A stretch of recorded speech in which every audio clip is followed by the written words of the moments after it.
नमस्कार, स्वागत है आप सभी का मेरे YouTube चैनल प्रेरणा में।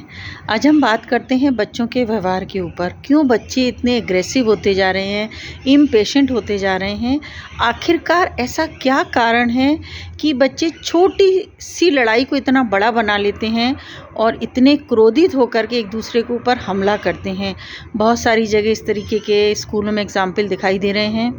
बच्चों में आपस में लड़ाई हो गई, छोटी बात थी, कोई बहुत बड़ी बात नहीं थी, आपस में बहुत आसानी से सुलझाया जा सकता था। आइए उस विषय पर कुछ समझते हैं कि क्यों बच्चा ऐसा कर रहा है। मेरे विचार के अनुसार दो चीज़ें इसके लिए मुख्य हैं। एक तो माता पिता का बच्चों को समय ना देना। बच्चे बाहर जाकर के ज़्यादा खुश होने लगते हैं, बाहर के दोस्तों को अपना समझने लगते हैं और पेरेंट्स के साथ बैठकर के अपनी प्रॉब्लम्स को शेयर नहीं करते हैं।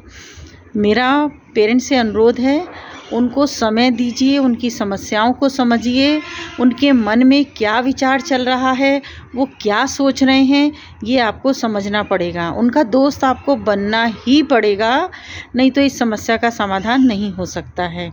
क्योंकि जब आप उनके करीब बैठ कर के प्यार से बातें पूछेंगे कि उनका दोस्त कौन है, कैसी बातें करता है, आखिरकार उसे कोई टीस तो नहीं कर रहा है, क्या उसे कोई परेशान नहीं कर रहा, क्या कोई गलत शब्दों का प्रयोग तो नहीं किया जा रहा है, प्यार में बोलेगा। क्योंकि माँ बाप के ऊपर बच्चा ट्रस्ट करता है, तो उसकी एक प्रमुख वजह है माँ बाप का समय ना देना।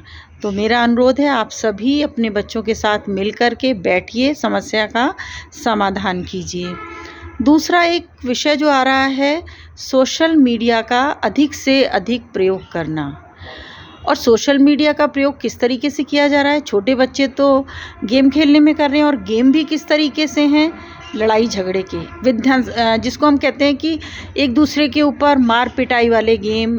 उसने उसको मारा, उसने गन चलाई, इस तरीके की जो हिंसात्मक तरीके के गेम होते हैं, उसको ज़्यादा खेलना पसंद करते हैं। तो हमें उसके ऊपर भी ध्यान देना होगा। बच्चों को खेल का समय देना है, पर सोशल मीडिया के अंदर नहीं, पार्क में जाकर खुले एटमॉस्फेयर में हमें उनको साथ में रख के खेलना भी होगा। उनकी रुचि के जो भी गेम हैं उसमें प्रोत्साहन दे के उन्हें आगे भी बढ़ाना होगा। तो जब हम ये बात करते हैं कि मेरा बच्चा बहुत शैतान हो गया है, नहीं सुनता है किसी की, तो कहीं ना कहीं हम पेरेंट्स भी उसके लिए दोषी हैं। तो हमें इसके ऊपर ध्यान दे कर के आगे करना होगा। और एटलीस्ट 18 साल तक तो हम बच्चों को संभाल सकते हैं। उसके बाद अगर कोई समस्या आती है तो हम उसका समाधान ढूंढ लेंगे, पर हमारी जिम्मेदारी बनती है एज अ पेरेंट्स कि हम बच्चों को 18 साल तक अपने इशारों पर भी चलाएं, उनकी भी सुने और अपने हिसाब से उनको संस्कार दे करके उनको आगे बढ़ाते हैंगे। और हम बहुत सारी चीज़ें ऐसी करते हैं जिसमें हम पूरा समय लगाते हैं। जैसे कोई परचेसिंग करनी है तो हम बहुत सारा सर्चिंग करेंगे, बहुत देखेंगे, पर मुझे लगता है आवश्यकता इस बात की है आज कि हमें ये समझना होगा कि पेरेंटिंग क्या होती है, चाइल्ड केयर क्या होती है, चाइल्ड साइकोलॉजी क्या होती है, किस तरीके से हमें बिना बताए, बिना गुस्सा करे, बिना डांटे उनकी समस्या का समाधान करना है। कैसे बच्चे आगे बढ़ रहे हैं, उनके अंदर क्या क्या चेंजेस हो रहे हैं, उस चेंजेस के साथ उनके व्यवहार में क्या परिवर्तन हो रहा है, इसको समझना बहुत ज़रूरी है। तो पेरेंटिंग सबको सीखनी चाहिए और बच्चों के व्यवहार में जो भी परिवर्तन है उसको समझ के उसका समाधान अवश्य करें।